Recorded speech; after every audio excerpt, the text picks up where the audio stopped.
जय माता दी। प्रेम से बोलिए संतोषी माता की जय। आज शुक्रवार के दिन आप सुनिए संतोषी माता की व्रत कथा। एक बुढ़िया थी और उसके 7 बेटे थे।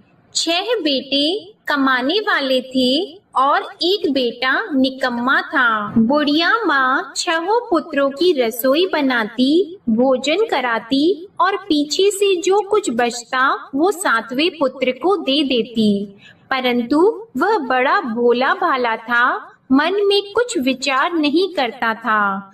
एक दिन वह अपनी बहू से बोला, देखो मेरी माता का मुझ पर कितना प्रेम है। वह बोली, क्यों नहीं, सबका झूठा बचा हुआ तुमको खिलाती है। वह बोला, ऐसा भी हो सकता है क्या? मैं जब तक आंखों से न देखूं मान नहीं सकता। बहू ने हंसकर कहा, देख लोगे तब तो मानोगी।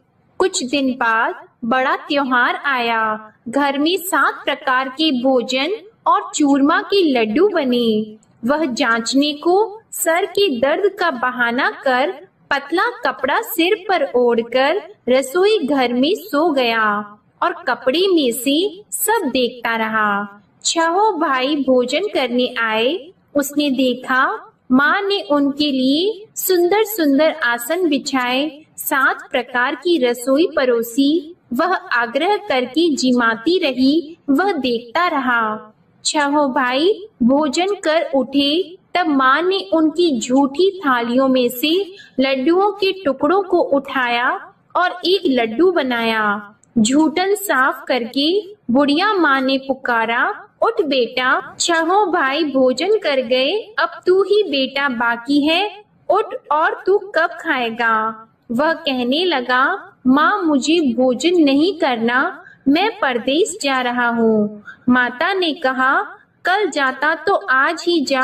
वह बोला, हाँ हाँ आज ही जा रहा हूँ। यह कहकर वह घर से निकल गया। चलते समय उसे बहू की याद आई। वह गौशाला में कंडे थाप रही थी। वह उसे जाकर बोला कि मेरे पास तो कुछ नहीं है, यह अंगूठी है, सो ले लो और अपनी कुछ निशानी मुझे दे दो। वह बोली कि मेरे पास क्या है, यह गोबर भरा हाथ है। यह कहकर उसकी पीठ में गोबर के हाथ की थाप मार दी और वह चल दिया। चलते चलते दूर देश में पहुंचा। वहां पर एक साहूकार की दुकान थी। वहां जाकर बोला, भाई मुझे नौकरी पर रख लो। साहूकार को नौकर की जरूरत थी। साहूकार उससे बोला, तू नौकरी पर रह जा। लड़के ने पूछा, तनख्वाह क्या रहेगी? साहूकार ने कहा, काम देखकर दाम मिलेंगे। साहूकार की नौकरी मिल गई। वह सवेरे 6 बजे से रात्रि 12 बजे तक नौकरी करने लगा। कुछ दिनों में दुकान का लेन देन, हिसाब किताब, ग्राहकों को माल बेचना, सारा काम करने लगा। साहूकार के 7-8 नौकर थे। वे सब चक्कर खाने लगे कि यह नया नौकर बहुत होशियार बन गया है। सेठ ने भी काम देखा और 3 महीने के अंदर ही उसे मुनाफे का साझीदार बना लिया।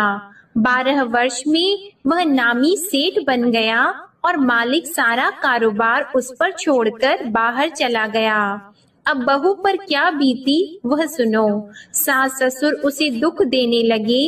सारी गृहस्थी का काम करा के उसे लकड़ी लेने जंगल में भेजते।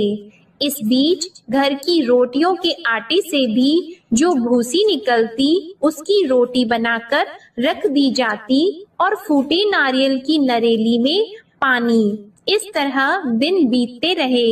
एक दिन वह लकड़ी लेने जा रही थी कि रास्ते में बहुत सी स्त्रियां संतोषी माता का व्रत करती दिखाई दी। वहां यह खड़ी होकर कहने लगी, बहनों, यह तुम किस देवता का व्रत करती हो और इसके करने से क्या फल होता है? इस व्रत के करने की क्या विधि है? यदि तुम अपने इस व्रत का विधान मुझे समझाकर कहोगी तो मैं तुम्हारा बड़ा एहसान मानूंगी। तब उनमें से एक स्त्री बोली, सुनो, यह संतोषी माता का व्रत है। इसके करने से निर्धनता दरिद्रता का नाश होता है, लक्ष्मी आती है, मन की चिंताएं दूर होती हैं, घर में सुख होने से मन को प्रसन्नता और शांति मिलती है। निपुत्री को पुत्र मिलता है, प्रीतम बाहर गया हो तो शीघ्र आता है। कुंवारी कन्या को मनपसंद वर मिलता है।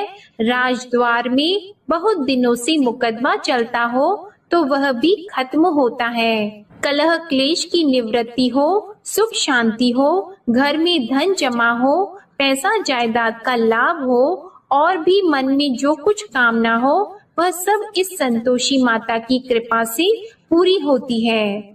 स्त्री कहने लगी, 1.25 आने का गुड़ चना लेना, इच्छा हो तो 5.25 आने का लेना या 1.25 रुपए का भी, सहूलियत के अनुसार ही लेना, बिना परेशानी श्रद्धा और प्रेम से जितना भी बन सके सवाया लेना। 5.25 पैसे से 5.25 आने तथा इससे भी ज्यादा शक्ति और भक्ति के अनुसार ले लेना।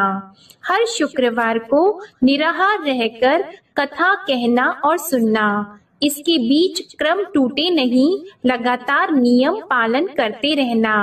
सुनने वाला कोई न मिले तो घी का दीपक जलाकर उसके आगे जल के पात्र को रखकर कथा कहना, परंतु नियम न टूटे। जब तक कार्य सिद्ध न हो, नियम पालन करना और कार्य सिद्ध हो जाने पर व्रत का उद्यापन करना। 3 मास में माता फल पूरा करती है। यदि किसी के खोटे ग्रह हो तो भी माता 1 वर्ष में अवश्य कार्य सिद्ध करती हैं। कार्य सिद्ध होने पर ही उद्यापन करना चाहिए, बीच में नहीं करना चाहिए। उद्यापन में 2.5 सेर आटे का खाजा तथा इसी अनुसार से खीर तथा चने का साग बनाना। 8 लड़कों को भोजन कराना। जहाँ तक मिले देवर, जेठ, भाई, बंधु, कुटुंब के लड़के लेना। न मिले तो रिश्तेदारों और पड़ोसियों के लड़के बुलाना। उन्हें भोजन कराकर यथाशक्ति दक्षिणा देना और माता का नियम पूरा करना। उस दिन घर में कोई खटाई नहीं बनाना। यह सब सुनकर बुढ़िया की बहू वहां से चल दी। रास्ते में लकड़ी के बोझ को बेच दिया और उन पैसों से गुड़ चना लेकर माता के व्रत की तैयारी करने लगी। आगे चली और सामने मंदिर है। यह सुनकर माता के मंदिर में जाकर माता के चरणों में लौटने लगी। इसके बाद वह माँ से विनती करने लगी कि हे माँ, मैं निपट मूर्ख हूँ, व्रत के नियम कुछ नहीं जानती हूँ, मैं बहुत दुखी हूँ। हे माता जग जननी, मेरा दुख दूर करो, मैं आपकी शरण में हूँ। माता को दया आई। एक शुक्रवार बीता कि दूसरे शुक्रवार को ही इसके पति का पत्र आया और तीसरे को उसका भेजा हुआ पैसा भी आ पहुँचा। यह देखकर जेठानी मुंह सिकोड़ने लगी। इतने दिनों में इतना पैसा आया, इसमें क्या बढ़ाव है। लड़के ताने देने लगे कि काकी के पास अब पत्र आने लगे, रुपए आने लगा, अब तो काकी की खातिर बढ़ जाएगी, अब तो काकी बुलाने से भी नहीं बोलेगी। बेचारी सरलता से यह कहती है कि भैया पत्र आएगा, रुपए आएंगे तो हम सबके लिए अच्छा है। ऐसा कहकर आंखों में आंसू भरकर संतोषी माता के मंदिर में आकर मातेश्वरी के चरणों में गिरकर रोने लगी। माँ, मैंने तुमसे पैसा नहीं मांगा, मुझे पैसे से क्या काम है, मुझे तो अपनी सुहाग से काम है, मैं तो अपने स्वामी की दर्शन और सेवा मांगती हूँ।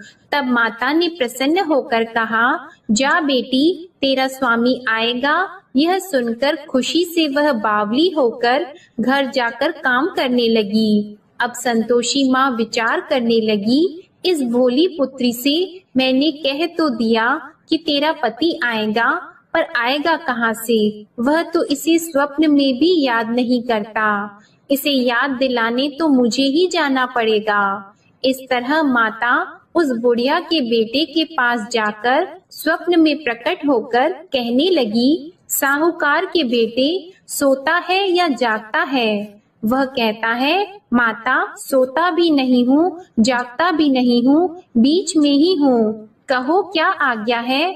माँ कहने लगी, तेरा घर बार है या नहीं? वह बोला, मेरा सब कुछ है माता, माँ बाप भाई बहन बहू क्या कमी है? माँ बोली, पुत्र तेरी घरवाली कष्ट उठा रही है, माँ बाप उसे दुख दे रहे हैं, वह तेरे लिए तरस रही है, तू उसकी सुध ले। वह बोला, हाँ माता, यह तो मुझे मालूम है, परंतु जाऊं कैसे? परदेश की बात है, लेन देन का कोई हिसाब नहीं, कोई जाने का रास्ता नजर नहीं आता, कैसे चला जाऊं? माँ कहने लगी, मेरी बात मान, सवेरे नहा धोकर संतोषी माता का नाम लेकर घी का दीपक जलाकर दंडवत कर दुकान पर जा बैठना। देखते देखते तेरा लेन देन चुक जाएगा, जमा माल बिक जाएगा, सांझ होते होते धन का ढेर लग जाएगा। अब तो वह सवेरे बहुत ही जल्दी उठकर मित्र बंधुओं से अपनी सपने की बात कहता है। वे सब उसकी बात अनसुनी करके खिल्ली उड़ाने लगे। कहीं सपने भी सच्चे होते हैं? एक बूढ़ा बोला, देख भाई मेरी बात मान, इस तरह साच झूठ कहने के बदले देवता ने जैसा ही कहा है वैसा ही करना, तेरा क्या जाता है। अब बूढ़े की बात मानकर वह नहा धोकर संतोषी माता को दंडवत कर घी का दीपक जलाकर दुकान पर जा बैठता है। थोड़ी देर में वह क्या देखता है कि देने वाले रुपया लाए, लेने वाले हिसाब लाए। कोठे में भरे सामानों के खरीदार नगद में सौदा करने लगे। शाम तक धन का ढेर लग गया। मन में माता का नाम लेकर प्रसन्न होकर घर जाने के वास्ते गहना कपड़ा सामान खरीदने लगा। यहाँ के काम से निपट घर को रवाना हुआ। उधर बहू बेचारी जंगल में लकड़ी लेने जाती है। लौटते वक्त माताजी के मंदिर पर विश्राम करती है। वह तो उसका रोज रुकने का स्थान ही था। दूर धूल उड़ती देखकर वह माता से पूछती है, हे माता, यह धूल कैसे उड़ रही है? माँ कहती है, हे पुत्री, तेरा पति आ रहा है, अब तू ऐसा कर, लकड़ियों के 3 बोझ बना ले, एक नदी के किनारे रख, दूसरा मेरे मंदिर पर और तीसरा अपने सिर पर रख। तेरे पति को लकड़ी का गट्ठा देकर मोह पैदा होगा, वह यहाँ रुकेगा, नाश्ता पानी बनाकर खाकर माँ से मिलने जाएगा। तू लकड़ी का बोझ उठाकर जाना और बीच चौक में गट्ठा लाकर 3 आवाजें जोर से लगाना। लो सासू जी, लकड़ियों का गट्ठा लाई हूँ, भूसी की रोटी दो, नारियल के खोपड़े में पानी दो। आज कौन मेहमान आया है? माँ की यह बात सुनकर वह बहुत अच्छा माताजी कहकर प्रसन्न मन होकर लकड़ियों के 3 गट्ठे ले आई। एक नदी के तट पर एक माता के मंदिर पर रखा। इतने में ही वह मुसाफिर आ पहुँचा। सूखी लकड़ी देखकर उसकी इच्छा हुई कि अब यहीं निवास करें और भोजन बनाकर खा पीकर गांव जाएं। इस प्रकार भोजन बनाकर विश्राम लेकर गांव को गया। उसी समय बहू सिर पर लकड़ी का गट्ठा लिए आती है।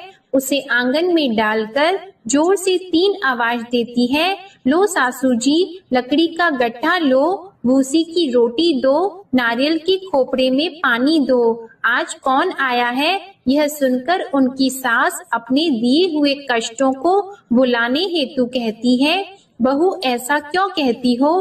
तेरा मालिक ही तो आया है। बैठ, मीठा भात खाकर कपड़े गहने पहन। इतने में आवाज सुनकर उसका स्वामी बाहर आता है और अंगूठी देखकर व्याकुल हो जाता है। माँ से पूछता है, माँ यह कौन है? माँ कहती है, बेटा ये तेरी बहू है। आज 12 वर्ष हो गए जब से गया है, तब से सारे गांव में जानवर की तरह भटकती फिरती है। काम काज घर का कुछ करती नहीं, 4 समय आकर खा जाती है। अब तुझे देखकर भूसी की रोटी और नारियल के खोपड़े में पानी मांगती है। वह लज्जित होकर बोला, ठीक है माँ, मैंने इसे भी देखा और तुम्हें भी। अब मुझे दूसरे घर की चाबी दो तो मैं उसमें रहूंगा। ठीक है बेटा, जैसी तेरी मर्जी। यह कहकर माँ ने चाबी का गुच्छा उसे दे दिया। उसने लेकर दूसरे कमरे को खोलकर सारा सामान जमाया और एक दिन में ही वहां राजा के महल जैसा ठाट बाट बन गया। अब क्या था, वह सुख भोगने लगी। इतने में अगला शुक्रवार आया। उसने अपने पति से कहा, मुझे माता का उद्यापन करना है।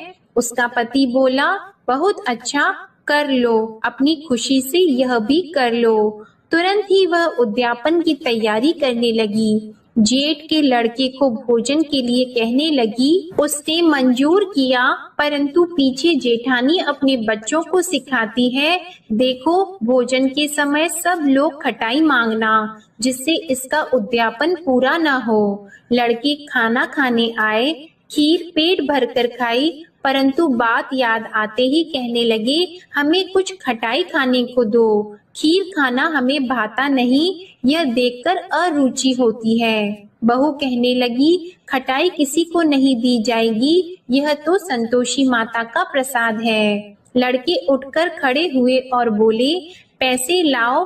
भोली बहू कुछ जानती नहीं थी, सो उन्हें पैसे दे दिए। लड़के उसी समय उठकर इमली लेकर खाने लगे। यह देखकर बहू पर माता ने कोप किया।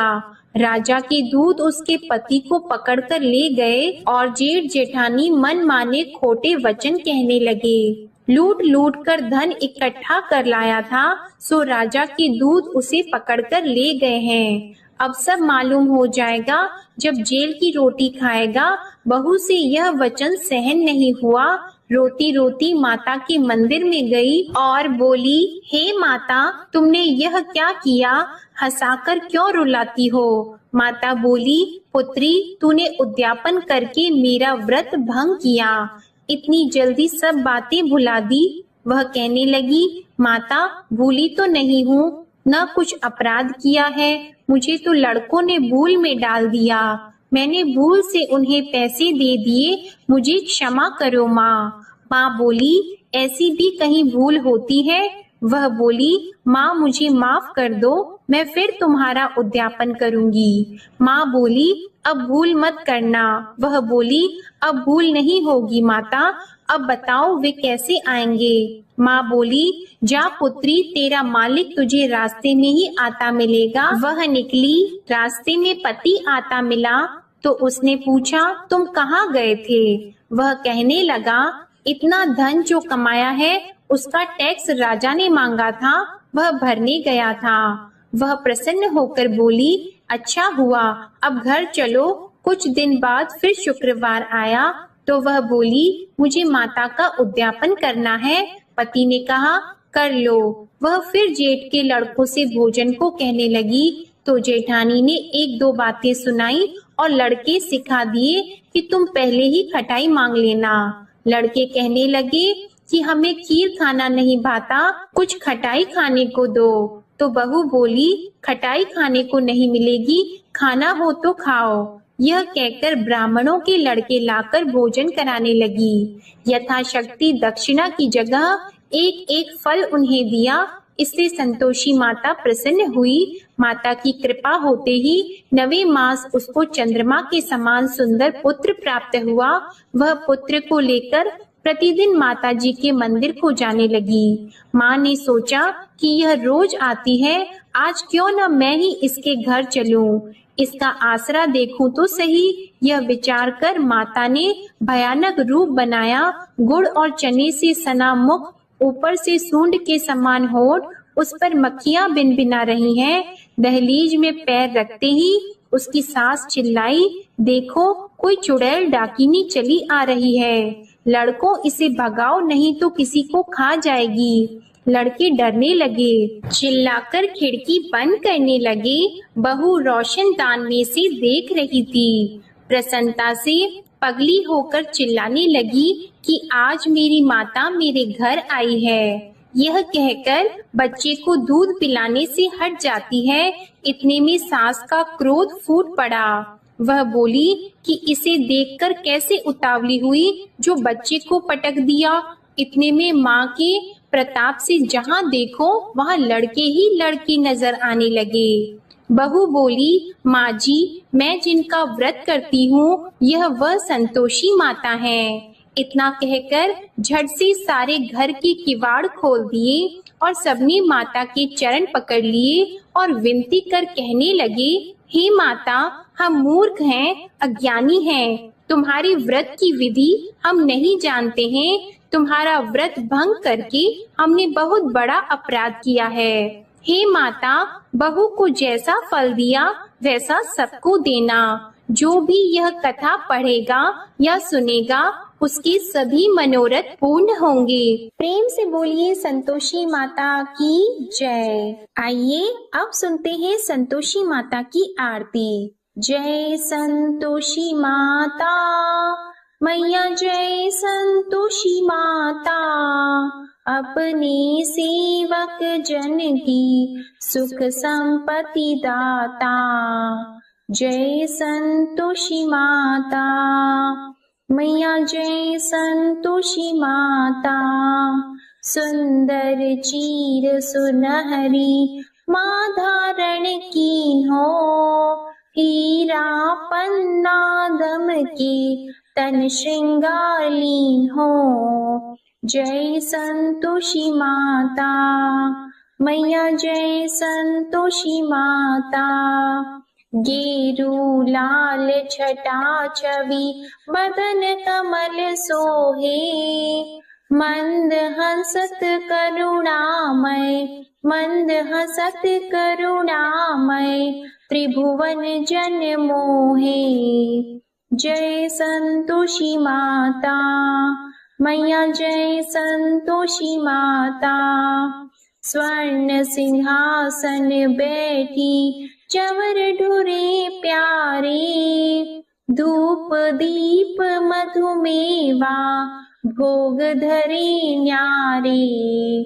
जय संतोषी माता मैया, जय संतोषी माता, गुड़ अरु चना परम प्रिय तामे संतोष कियो, संतोषी कहलाई भक्तन वैभव दियो।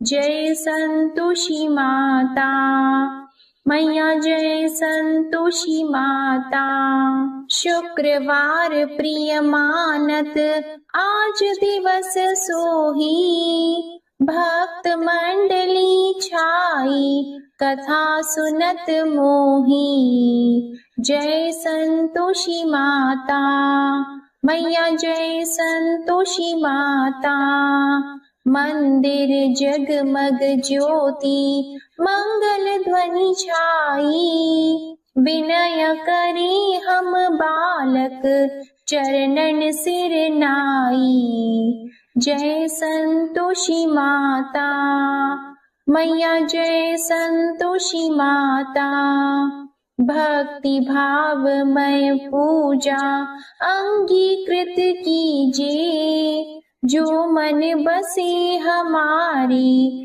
इच्छा फल दीजिए। जय संतोषी माता मैया, जय संतोषी माता, दुखी दरिद्री रोगी संकट मुक्त किए, बहु धन धान्य भरे घर सुख सौभाग्य दिए। जय संतोषी माता मैया, जय संतोषी माता, ध्यान धरियो जिस जन ने मन वांछित फल पायो, पूजा कथा श्रवण कर घर आनंद आयो। जय संतोषी माता मैया, जय संतोषी माता, शरण गहे की लज्जा राखियो जगदम्बे, संकट तू ही निवारे दयामयी अम्बे। जय संतोषी माता मैया, जय संतोषी माता, संतोषी माँ की आरती जो कोई नर गावे, रिद्धि सिद्धि सुख संपत्ति जी भर कर पावे। जय संतोषी माता मैया, जय संतोषी माता, जय संतोषी माता। प्रेम से बोलिए संतोषी माता की जय। आपको आज की कथा पसंद आए तो वीडियो को लाइक करके चैनल को जरूर सब्सक्राइब करिएगा और कमेंट में संतोषी माता की जय भी जरूर लिखिएगा। इसी के साथ आज आप हमारे चैनल पर माघ मास महात्म्य की कथा और शुक्र प्रदोष व्रत की कथा भी जरूर सुनिएगा। प्रेम से बोलिए संतोषी माता की जय।